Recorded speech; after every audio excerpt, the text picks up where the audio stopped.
Good morning. So आज Sunday आहे आणि सागूला पण सुट्टी आहे. सो आम्ही ठरवलं की आज कुठेतरी बाहेर फिरायला जायचं. सो आम्ही चाललो आहे पिकनिकला. इथेच जवळ चाललो आहे, तुम्हाला सांगेन मी लोकेशन गेल्यानंतर. सो मी जेवण करून घेतलं आहे छान सकाळी उठून आणि आता वाजलेले आहेत 11:30 आणि आता आम्ही निघणार आहे. तर काय काय बनवलं मी तुम्हाला तिकडं गेल्यानंतर सांगेन. सो चला. So this is our look. छान रेडी झालो आम्ही दोघे. छान असे समर कलरचे कपडे घातले दोघांनी. Suncoat, scarf and sunscreen is must in summer. So आता आम्ही निघतोय. पूर्ण पॅक करून जायचं आहे कारण ऊन खूप आले आहे. सनस्क्रीन घेतलं आहे मी पर्समध्ये, परत अप्लाय करणार आहे. सो काय काय ह्याच्यामध्ये मी सगळं जेवण भरवून घेतलेलं आहे, बॉटल्स जेवण. आता आम्ही तिथं छान जाऊन सगळं खाणार.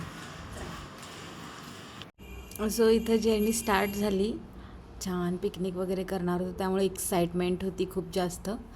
जायच्या आधी सगळ्यात इम्पॉर्टंट पेट्रोल भरून घेतलं कारण त्याच्या मागच्या आठवड्यात खूप जास्त पेट्रोलचा इश्यू झालेला. सगळीकडे पेट्रोल मिळायचं बंद झालेलं. पेट्रोल भरून छान आम्ही बाहेर पडलो. सो जाताना मध्ये एक स्टॉप आहे पाऊतका म्हणून, आमच्या वडिंग्याच्या जरासं पुढं निघवायच्या अलीकडं. तिथं एक गणपतीचं मंदिर आहे जिथं मी लहानपणापासून यायचे. मी, निकू, माझी मम्मी, पप्पा. खूप छान मंदिर आहे. आजूबाजूचा परिसर तर इतका शांत आहे आणि मन एकदम प्रसन्न होतं. गणेश जयंतीच्या वेळेला खूप मोठा उत्सव असतो इकडे. महाप्रसाद असतो खूप मोठ्या प्रमाणात. सो तिथे थोडं फिरलो. माझ्या जुन्या आठवणी ताज्या झाल्या. मला खूप भारी वाटलं तिथं जाऊन एवढ्या वर्षांनी. त्यानंतर आम्ही गणपतीचं दर्शन घेतलं. सो हे आहे ते मंदिर. छोटंसं आहे पण खूप छान आहे. तिथेच बाजूला ज्योतिर्लिंगचं मंदिर आहे म्हणजे ज्योतिबाचं. त्याला पाऊतका म्हणतात. म्हणजे मी जेव्हा लहान होते त्यावेळेला माझी आजी असे सांगायची की इकडून ज्योतिबाला लोक पायी जायचे त्यावेळी. सो इथं ते पहिला दर्शन घ्यायचे आणि मग पुढच्या दर्शनाला लोक जायचे. त्यामुळं इथं पाया पडणे मॅन्डेटरी असायचं असं मला सांगायची माझी आजी. सो हे एक मंदिर होतं तिथं छान. हे पण इकडं पण मी यायचे लहानपणी त्यामुळं खूप भारी वाटलं ते सगळं बघून. त्यानंतर आमची फायनली जर्नी स्टार्ट झाली तिकडून. निगवेमध्ये गेलो आम्ही, निगवे गावात. तिकडून मग लेफ्ट घेऊन आम्ही पोहाळेच्या दिशेनं चाललो. छान वाटेत अशी मस्त हिरवीगार झाडं होती. ऊन होतं पण एवढं जाणवत नव्हतं कारण ग्रीनरी होती आजूबाजूला. छान असं आम्ही एन्जॉय केली आमची राईड. सागरू पण मस्त गाणी म्हणत होता. छान अशी गाणी म्हणत आम्ही गाडीवरून चाललेलो आणि आम्ही खूप एन्जॉय करत होतो. आम्ही दोघंच होतो पण आम्हाला खूप मज्जा येत होती. खरं तर आपल्या बिझी शेड्यूलमधनं आपण असा थोडासा वेळ काढायलाच पाहिजे, एकमेकांना वेळ द्यायलाच पाहिजे असं मला वाटतं आहे. कारण ह्या सगळ्या गोष्टी करून आपलं माइंड फ्रेश होतं शेवटी आणि आपण आपल्या वर्कमध्ये थोडं कॉन्सन्ट्रेशन करू शकतो आहे. सो मला तुम्हाला सगळ्यांना हेच सांगायचं आहे की वेळ आहे तोपर्यंत फिरून घ्या आपल्या पार्टनरसोबत, आपल्या फॅमिलीसोबत. नंतरनं काय मग आपले आत्ताच असे हाल चालले आहेत की हे दुखतं आहे ते दुखतं आहे. आपण अजून थोड्या वर्षांनी आपलं काय होईल सांगता येत नाही तोपर्यंत. म्हणून सांगते की जितका वेळ मिळतो तेवढं फिरून घ्या, वेळ घालवा एकमेकांसोबत. That's the life. आणि मग जाता जाता असा घाटात आम्हाला एक व्ह्यू दिसला जो इतका सुंदर होता. तिथं थांबून आम्ही थोडे व्हिडिओ शूट केले, फोटोज क्लिक केले आणि इतकं सुंदर होतं ते. खूप छान होतं, खूप छान. आणि मग इथे थोडा टाईम स्पेंड केला आणि मॅपवरती आम्ही लोकेशन टाकलेलं पोहाळे लेणी म्हणून. सो लोकेशन तरी इथं दाखवत होतं पण एक्झॅक्ट आम्हाला ते सापडतच नव्हतं. लिटरली आमचा अर्धा तास गेला इकडून तिकडं. आम्ही तिथंच फिरत होतो पण ते आम्हाला दिसत नव्हतं. आम्ही वरती जाऊन आलो म्हणजे एका चौकामध्ये. त्यांनी सांगितलं की तुम्ही 2 किलोमीटर पुढं आला आहे, तुम्हाला परत खाली जायला लागणार आहे घाटामध्ये. सो मग तिकडून परत खाली आलो पण परत आम्हाला सापडलंच नाही. मग एका घरात गेलो आम्ही. तिथल्या काकांना विचारलं. व्यवस्थित. मग त्यांनी आम्हाला व्यवस्थित पत्ता सांगितला आणि मग शोधल्यानंतर फायनली आम्हाला मिळालं. सो मग इकडं असं झाडी होती आणि ओबडधोबड रस्ता होता, पण उन्हात जायचा अजिबात स्टॅमिना नव्हता, त्यामुळं आम्ही गाडी घातली आतमध्ये.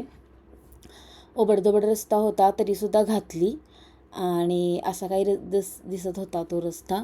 छान होता, खूप आतमध्ये होते ते केव्ज. गाडी घेऊन तर चाललेलो, पण माहीत नव्हतं की किती आतमध्ये आहे ते, की गाडी जाणार पण आहे की नाही हे पण माहिती नव्हतं. तरी पण आम्ही रिस्क घेतली आणि आतमध्ये गाडी घातली. पण लकीली गाडी तिथंपर्यंत पोचली, आम्हाला काही चालायला लागलं नाही. पण जवळपास अर्धा किलोमीटर होतं ते आतमध्ये. मला वाटलं नव्हतं की मी एवढी चालीन. बरं झालं आम्ही गाडी पण घेऊन गेलो आतमध्ये. असा थोडासा अवघड होता रस्ता, पण इट्स ओके. आणि फायनली आम्ही पोचलो.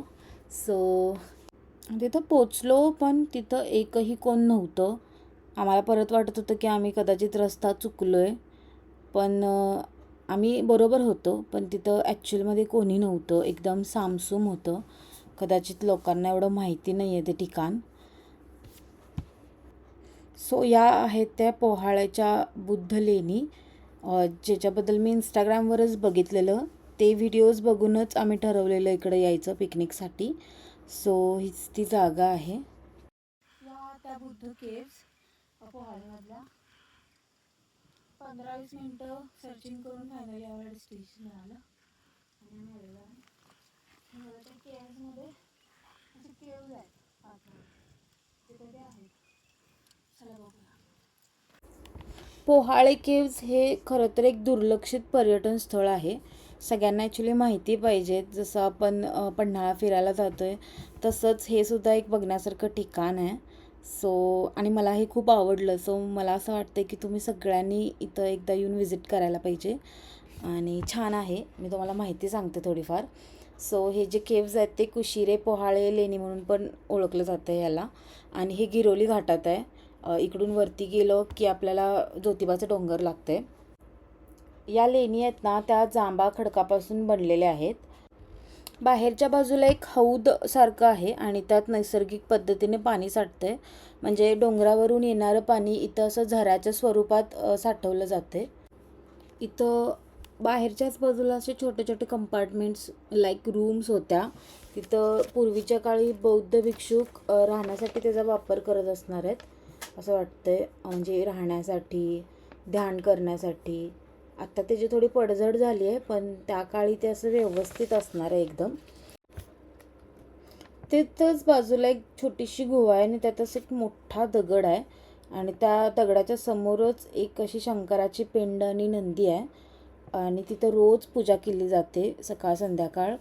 आणि श्रावण महिन्यात पण तिथं खूप मोठ्या प्रमाणात लोक येतात दर्शन करायला. तिथं आतमध्ये वटवाघूळ लटकलेले होते आणि ते हलत होते, त्यामुळे मला भीती वाटत होती, त्यामुळे मी आत नाही गेले तिकडं. ही जी लेणी आहे ना, ती इसवी सन 2व्या शतकातली आहे खरं तर. पण ती जी आतमधली जी पिंड आहे ती इतकी जुनी नाही आहे, ती रिसेंटली स्थापन केलेली आहे तिथं असं लोक म्हणतात. इथून वरून जे डोंगरावरचं पाणी येते ना, ते सतत त्या केव्जवरती किंवा त्या वरच्या दगडांवरती पडते, त्यामुळं ते बांधकाम थोडंसं खराब झालं आहे आता. आत्ता या गुफांच्या बाहेरच्या बाजूला लोखंडी दरवाजे आणि खिडक्या बसवल्यात, त्यामुळं तिथं थोडंसं प्रोटेक्शन होतं, म्हणजे संरक्षण होतं आहे प्राण्यांपासून वगैरे. त्यानंतर इथं एक मोठं हॉल टाईप्स होतं आतमध्ये, म्हणजे त्याला सभागृह म्हणतात ॲक्च्युली. आणि तिथं असे खांब होते, म्हणजे पिलर्सवरती अख्खं दगड ठेवला असं ते वाटत होतं आणि पिलर्स पण एकदम कोरीव आणि छान होते. असा हा सभामंडप आहे जिथं कदाचित ते बौद्ध भिक्षुक मेडिटेशन वगैरे करत असणार आहेत त्या काळी, त्यासाठी हे बांधलेलं असणार आहे. पूर्वीच्या काळात या भागात जनावरांचा वावर होता, त्यामुळं पुरातत्व विभागाला तिकडे जास्त लक्ष देता आलंच नाही. आणि त्यामुळे काय झालं आहे ना, की पर्यटकांना हा पॉईंट माहीतच नाही आहे ॲक्च्युली. आणि ह्या कारणामुळं ह्या लेण्या पर्यटकांपासून अशा दुर्लक्षित आहेत, म्हणजे जास्त कोणाला माहिती नाही आहे ह्याबद्दल. खरं तर ह्या ज्या लेण्या आहेत ना, त्या लोकांपर्यंत पोचणं गरजेचं आहे आणि अजून सोयीसुविधा तिथं व्हायला पाहिजेत. जसं की माहिती फलक, पाण्याची सोय, ह्या सगळ्या गोष्टी झाल्या ना, तर हा एक उत्तम पर्यटनाचा पॉईंट होणार आहे कोल्हापुरात. मला तर ही जागा खूप जास्त आवडली. ते एक छोटंसं असं त्यांनी असं दरवाजा होता आतमध्ये, तिथं मी जाऊन बघितलं. तिथं काही नाही आहे खरं तर, पण बाजूला छोटासा असा एक रस्ता गेला आहे. तो मला असं वाटलं की आपण लहानपणी जसं एक वॉलपेपर असायचा ना कॉम्प्युटरमध्ये, तो असा दगडाचा, म्हणजे ती जागा कुठली आहे मला माहीत नाही, पण सेम ते तसं दिसत होतं आणि मला ते आठवलं एकदम. आणि इतकं सुंदर जे आपल्या कोल्हापुरात आहे ते लोकांनी बघायला पाहिजे असं मला वाटतंय. आणि खूप छान होतं सगळं. त्या काळात जे बौद्ध भिक्षुक होते ते इथं ध्यान करायचे, अभ्यास करायचे, त्यांचं हे निवासाचं स्थान होतं. आणि इथं ह्या टोटल 8 लेण्या आहेत, म्हणजे 8 खोली टाईप्स असं कंपार्टमेंट्स आहेत. आणि ही जागा खूप जास्त सुंदर आहे. तुम्ही सगळ्यांनी नक्की एकदा इथं या असं मला वाटतंय. आणि खूप छान होतं सगळं. सो अशा केव्ज होत्या, छान सुंदर आहेत. कोल्हापुरात अशी भरपूर ठिकाणं आहेत जे आपल्याला माहितीसुद्धा नाही आहेत. सो मी आहे ना, मी तुम्हाला एक एक लोकेशन सांगेन आणि मग तुम्ही तिथं one day trip, one day picnic करू शकताय. सो या, दॅट्स इट. मस्त हवा सुटली आहे आणि एकदम एवढ्या उन्हात सुद्धा इथं एकदम थंड होतं, कारण पूर्ण दगडामध्ये आहे, त्यामुळे एक थंड हवा आहे इथं, एक मंद अशी थंड हवा आहे. छान वाटलं एकदम. आता जाऊया, जरा पिकनिक करायची आपल्याला, त्यामुळे जेवणासाठी स्पॉट शोधतोय, बघूयात कुठे मिळतोय. सो लेणी बघून झाल्या आणि आम्हाला खूप भारी वाटत होतं. त्यानंतर आम्ही पुढच्या जर्नीला निघालो. जर्नी खरं तर म्हणजे पिकनिकला निघालो. आम्हाला छान असा स्पॉट बघायचा होता. तिथं खालीच एक तळं होतं पोहाळ्याच्या इकडे, पण तिथं आजूबाजूला सावलीच नव्हती, लिटरली खूप ऊन होतं. त्यामुळे तिथं आम्ही बसायचं कॅन्सल केलं. मग आम्ही वर आलो ज्योतिबाच्या डोंगरावरती. इथे यमाईचं दर्शन घेतलं. ही आमची कुलदेवी आहे. सो छान असं दर्शन घेतलं आणि मग फायनली आम्हाला एक स्पॉट मिळाला आणि मग तिथं आम्ही पोचलो. गाडी पार्क केली आमची आणि सगळा आम्ही सेटअप लावून घेतला आमच्या पिकनिकचा. आमचा जो हा पिकनिकचा प्लॅन आहे ना, तो खरं तर खूप दिवसांपासून चाललेला, लिटरली 2-3 महिन्यापासून, पण वेळ मिळत नव्हता सागरूला. एकतर सागरूचं काहीतरी काम यायचं, नाहीतर माझं काहीतरी काम यायचं. पण एक असा दिवस आला आणि फ्री मिळाला आम्हाला टाईम. सो आम्ही चान्स मारला पटकन आणि छान असा आलो फिरायला.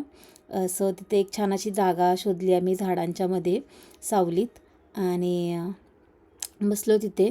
गेल्यानंतर आम्ही सगळ्यात आधी व्ह्यू एन्जॉय केला. इतका सुंदर व्ह्यू होता आणि पटतच नाही की हे आपल्या कोल्हापुरात आहे, की म्हणजे इथल्या इथं जवळ आहे. आणि तुम्ही सगळ्यांनी खरंच जावा एकदा, खूप सुंदर व्ह्यू आहे खरंच. तिथे छान असं बसलो, थोडं रिलॅक्स झालो कारण उन्हातनं आलेलो. आणि मग आम्ही आमचं कोकम सरबत पिलं, जे आम्ही बनवून आणलेलं घरातून. जागा पण एकदम सुंदर होती, शांत होती. जास्त काही टुरिस्ट नव्हते. खरं तर जे ज्योतिबाचं दर्शन घ्यायला आलेली माणसं होतीत ना, तीच थोडी होतीत. ते लोक पण पिकनिकच करत होते, म्हणजे जे काही त्यांनी जेवण आणलेलं ते कदाचित जेवत असणार आहे तिथं. पण आम्ही स्पेशली पिकनिकसाठी आलेलो. छान अशी मी व्हेजिटेबल बिर्याणी बनवलेली, म्हणजेच व्हेज बिर्याणी बनवलेली.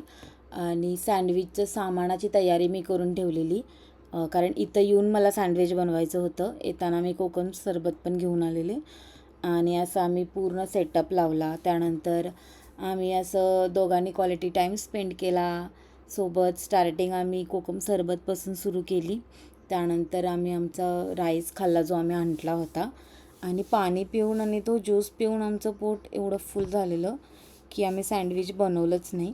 त्यानंतर तिथं थोडे बुक्स रीड वगैरे केले, थोडा टाईमपास केला, कारण वातावरणच एवढं थंड होतं तिथं, अजिबात ऊन लागत नव्हतं. म्हणजे ऊन होतं पण गारवा होता त्या उन्हामध्ये. सो अशी आम्ही पिकनिक केली. त्यानंतर फोटोज क्लिक केले, व्हिडिओज क्लिक केले, छान असा टाईम स्पेंड केला. खूप दिवसांनी आम्हाला असा टाईम मिळाला आणि खूप एन्जॉय केलं. खरं तर हा व्हिडिओ आहे ना, तो जुना आहे. ॲक्च्युली हा एप्रिलच्या एंडिंगचा व्हिडिओ आहे, ज्यावेळेला खूप जास्त ऊन होतं आणि आम्हाला वेळ होता त्यावेळेला. सो आम्ही फिरून आलो आणि माझ्या लक्षात नव्हतं खरं तर हा व्हिडिओ अपलोड करायचा. So sorry for that. तो मी आत्ता करते आहे आणि एन्जॉय करा व्हिडिओ.